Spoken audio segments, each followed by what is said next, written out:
Assalamualaikum warahmatullahi wabarakatuh. Salam sejahtera dan salam sehat semua. Perkenalkan, nama saya Evan Dinata, salah satu mahasiswa program Pasca Sarjana Universitas Kristen Indonesia.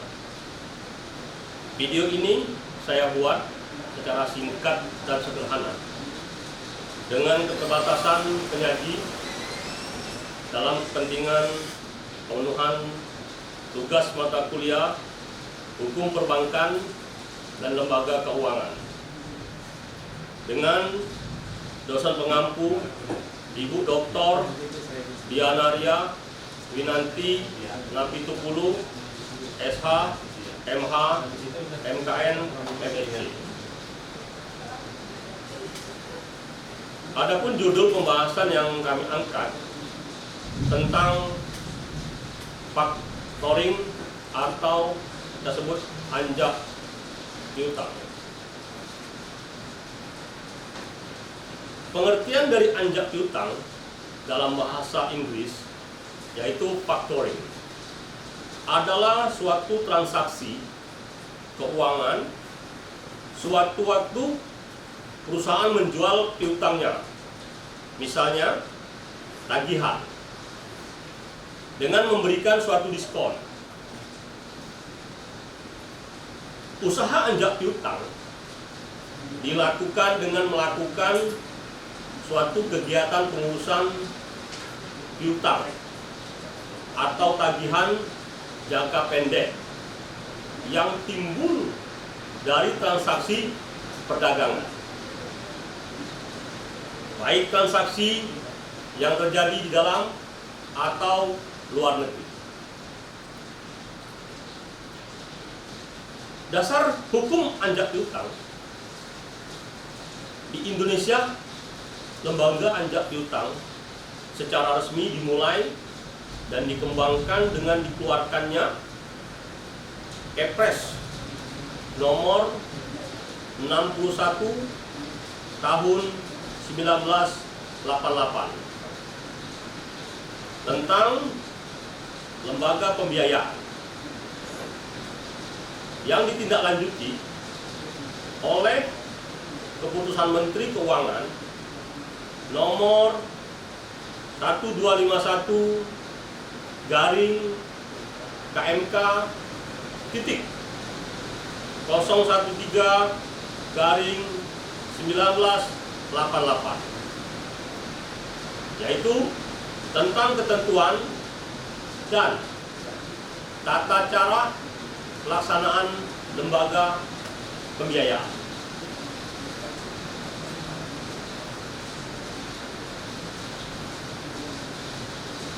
Surat Keputusan Menteri Keuangan nomor 44 garing KMK titik 01 garing 2000. Surat Keputusan Menteri Keuangan nomor 172 garing KMK titik 06 2002.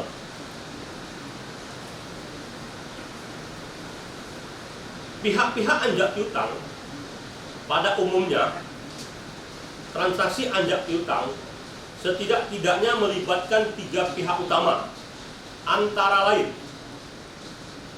faktor, klien, dan konsumen, yang apabila diuraikan, maka masing-masing penjelasannya sebagai berikut. Yang pertama, faktor. Faktor adalah perusahaan anjak piutang yang akan membeli piutang dari perusahaan yang membutuhkan, yaitu klien. Yang kedua, klien adalah orang atau badan hukum yang akan menjual tagihannya kepada faktor melalui suatu perjanjian. Yang ketiga, konsumen atau nasabah, yakni orang atau badan hukum yang melakukan transaksi jual beli dengan klien yang menyepakati pembayarannya tersebut diserahkan bukan kepada klien, namun kepada faktor.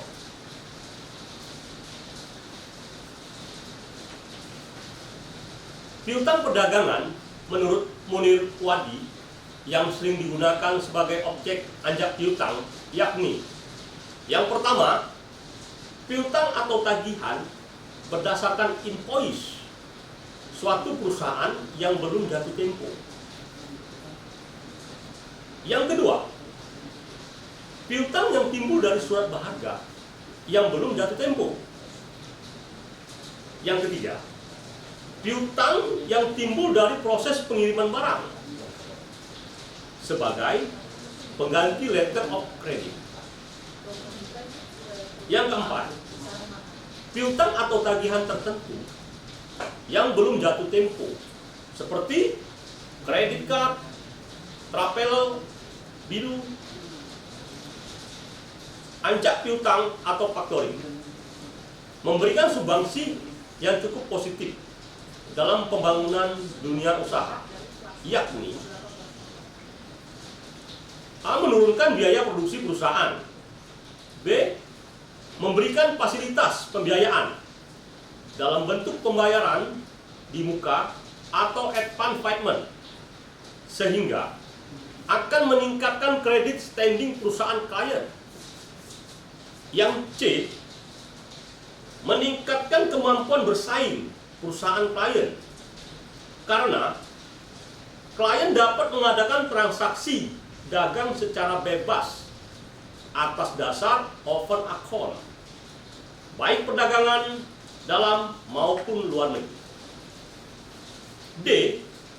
Meningkatkan kemampuan klien memperoleh laba melalui peningkatan perputaran modal kerja. Yang E, yaitu meningkatkan ancaman kerugian akibat terjadinya kredit macet. Risiko kredit macet dapat diambil alih oleh perusahaan anjak piutang. F. Mempercepat proses pertumbuhan ekonomi.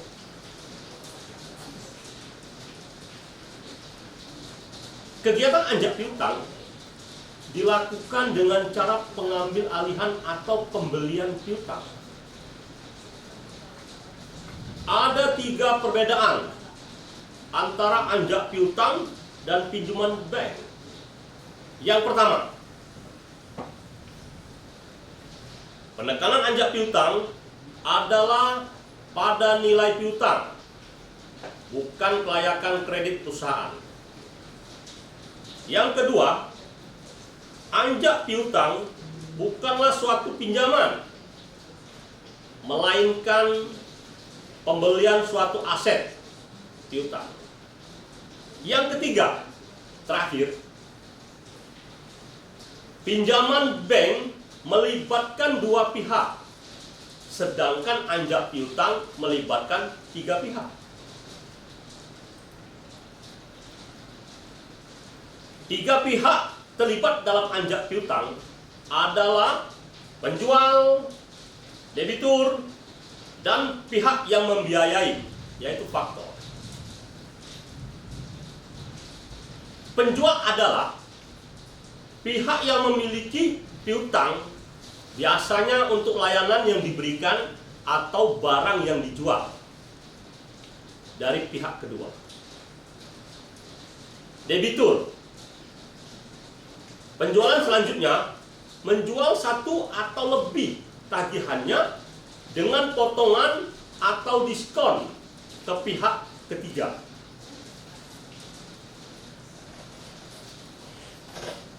Suatu lembaga keuangan khusus untuk mendatangkan uang dalam bentuk kas, debitur akan membayar langsung ke perusahaan pembiayaan dengan jumlah penuh sesuai nilai tagihan.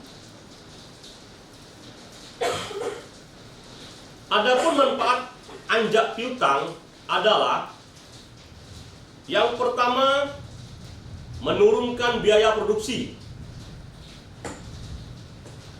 Yang kedua, memberikan fasilitas pembayaran di muka. Yang ketiga, meningkatkan daya saing perusahaan klien. Yang keempat, meningkatkan kemampuan perusahaan klien memperoleh laba. Yang kelima, menghindari kerugian karena kredit macet.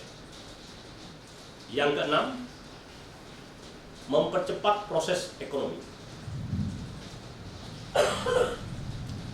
Anjak piutang dapat berupa kegiatan pembelian piutang dengan atau tanpa fasilitas pembayaran awal, yaitu financing factoring, dan kegiatan pengurusan administrasi piutang, non-financing factoring. Pada kegiatan financing factoring, faktor setuju untuk membeli piutang dari pihak lain yang memiliki tagihan yang belum jatuh tempo, dengan persyaratan-persyaratan dan harga tertentu yang disepakati. Jenis dari jasa anjak piutang bergantung pada perjanjian antara klien dan faktor. Atas dasar tersebut, jasa anjak piutang dapat dibedakan atas dasar hal-hal berikut ini. Yang pertama, jasa yang ditawarkan yaitu full service factoring. Full service factoring yaitu kegiatan anjak piutang yang mencakup semua jasa anjak piutang, baik financing maupun non-financing. Maturi factoring. Maturi factoring yaitu kegiatan anjak piutang di mana klien hanya memerlukan jasa non-financing. Anjak piutang jenis ini memberikan jasa proteksi risiko piutang, administrasi penjualan secara menyeluruh, dan penagihan. Bond anjak piutang. Bond anjak piutang yaitu kegiatan anjak piutang di mana klien hanya memerlukan jasa financing atau advance payment, dengan persyaratan adanya pemberitahuan kepada customer, yaitu notice to debitor. Anjak piutang jenis ini memberikan jasa pembiayaan dan pemberitahuan saat jatuh tempo pada saat nasabah, tanpa memberikan jasa lain seperti proteksi risiko piutang, administrasi penjualan, dan penagihan.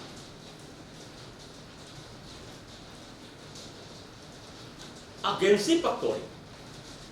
Agensi factoring yaitu kegiatan anjak piutang di mana klien memerlukan jasa non-financing kecuali penagihan kepada customer yang tetap dilakukan oleh klien.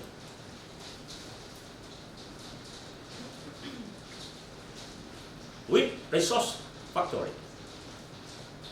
With resource factoring, cara kerja jenis anjak piutang ini yaitu apabila pihak perusahaan anjak piutang atau faktor tidak mendapatkan atau tidak semuanya mendapatkan tagihannya dari pihak nasabah atau pelanggan, maka penjualan piutang atau klien masih tetap bertanggung jawab untuk melunasinya. Bahkan adanya jenis with resource factoring yang memberikan opsi untuk pihak perusahaan anjak piutang atau faktor untuk menjual piutangnya kembali kepada para penjual piutang atau klien semula without resource factoring. Cara kerja jenis anjak piutang ini yaitu yang meletakkan beban tagihan beserta seluruh risikonya sepenuhnya pada pihak perusahaan anjak piutang atau faktor. Jika terjadi kegagalan dalam hal penagihan piutang jenis ini adalah merupakan tanggung jawab pihak perusahaan anjak piutang atau faktor sendiri. Sementara pihak penjualan piutang atau klien tidak lagi bertanggung jawab dan tidak dapat dikembalikan penagihan kepada pihak klien.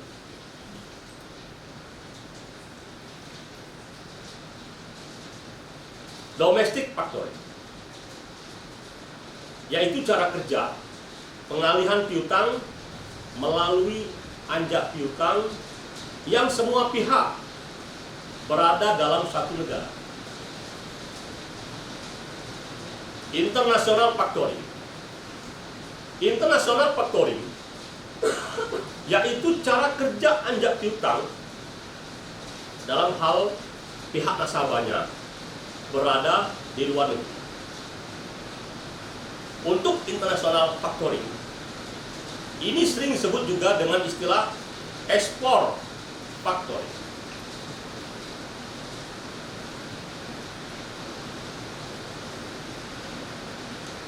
Disclose factoring. Disclose factoring, penyerahan atau penjualan piutang oleh klien kepada faktor dalam disclose factoring adalah dengan sepengetahuan pihak nasabah. Undisclosed factoring. Undisclosed factoring, penyerahan atau penjualan piutang oleh klien kepada faktor dalam undisclosed factoring adalah dengan tanpa sepengetahuan pihak nasabah.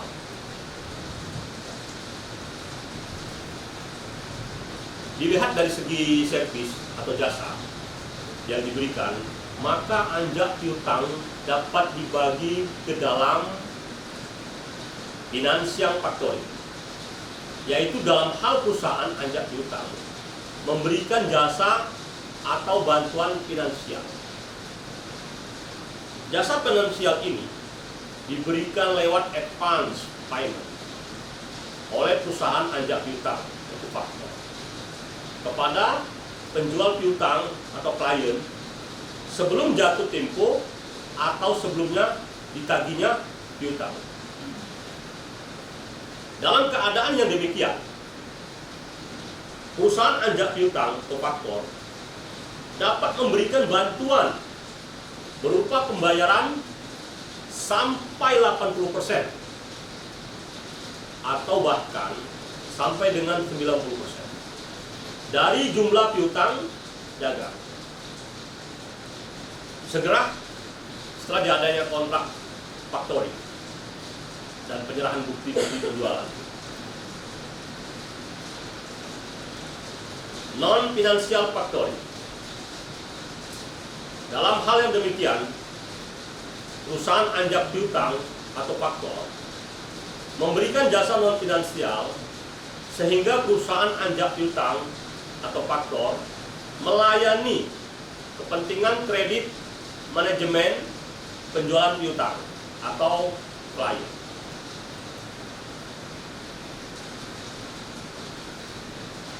Pokok perjanjian faktoring. Pertama, ketentuan umum. Kedua, keabsahan piutang. Ketiga, pengalihan risiko. Keempat, pengalihan piutang. Kelima, notifikasi. Keenam, syarat pembayaran. Ketujuh, tanggung jawab klien atas debitur. Kedelapan, jaminan klien.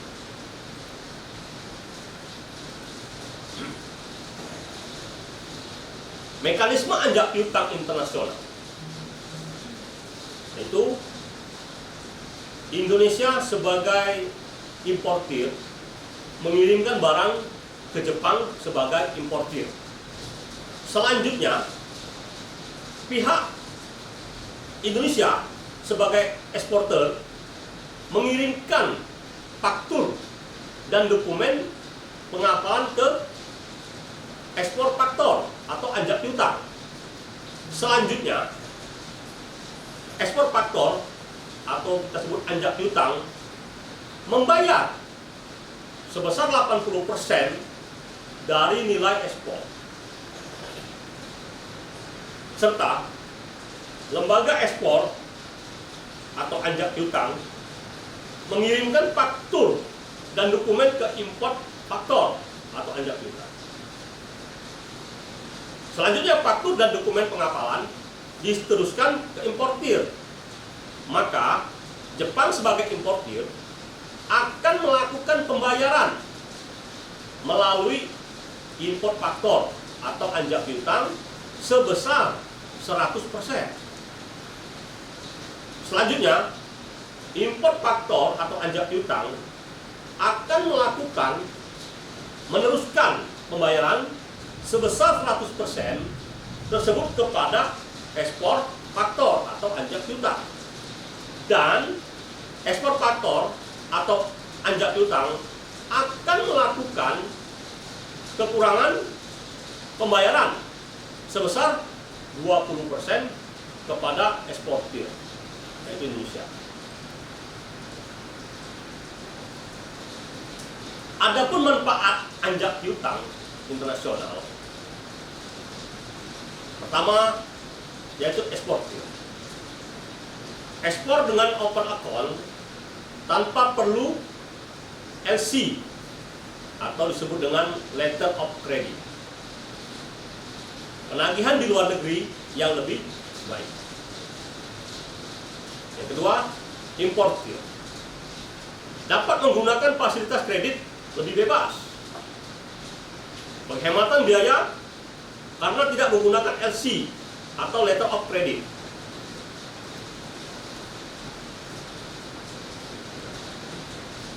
Demikian video yang secara sederhana, secara paparan materi, dan saya mohon maaf atas setiap kekurangan dan keterbatasannya. Dan hal ini memang bagi kami masih membutuhkan pendalaman yang lebih serius dalam judul topik bahasan tentang faktoring atau anjak piutang.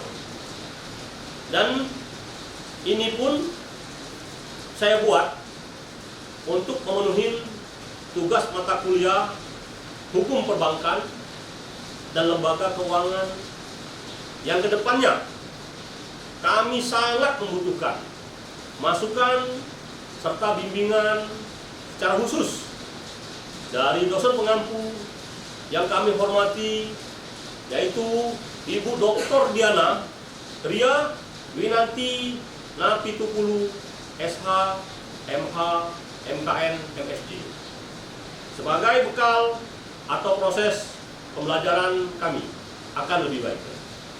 Jangan lupa subscribe, like, comment, and share video channel YouTube dari Dr. Diana Ria Winanti Napitukulu, SH, MH, MKN, MSc. Terima kasih.